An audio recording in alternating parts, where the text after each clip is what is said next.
Laurence, est-ce que tu peux me dire, est-ce qu'on va tous passer au droit privé? Bonne question, Josette, parce qu'effectivement, c'est une interrogation qui crée souci auprès de nombreux de nos collègues. Alors, il faut savoir que la loi Pacte de mai 2019 a imposé au CCI de recruter en droit privé. Donc, aujourd'hui, il y a deux types de personnel, les agents publics et les salariés de droit privé embauchés depuis mai 2019. Alors là, je fais une parenthèse puisque on a des problématiques différentes dans les CCIR où il y a des structures de droit privé. Là, je parle des CCIR où il n'y a pas de structure de droit privé. Les agents publics, d'après la loi de Pacte 2019, restent agents publics jusqu'à leur départ de la CCI ou jusqu'à ce qu'ils demandent un contrat de droit privé. Mais l'objet n'est pas du tout de faire passer les salariés donc de droit public en droit privé. Et la loi de l'activité professionnelle indépendante de février 2022 a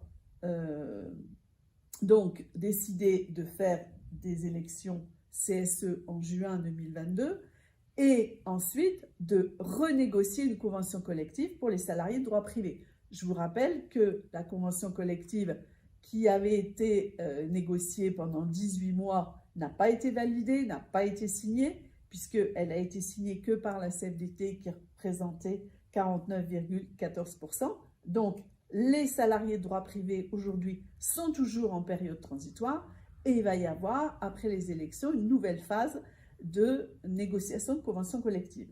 Alors, je tiens à préciser qu'il est pour la CFDT impérieux, fondamental, que les CCI aient leur propre convention collective nationale. Pourquoi? Parce que la loi sur l'activité professionnelle indépendante a prévu le plan B, c'est-à-dire que si les négociations échouent de nouveau, ça sera Syntec, la convention collective Syntec, qui sera appliquée. Et cette convention collective, non seulement elle ne traite pas des enseignants, mais elle est vraiment très mal disante. Donc c'est important que, je répète, que la convention collective nationale des CCI soit signée.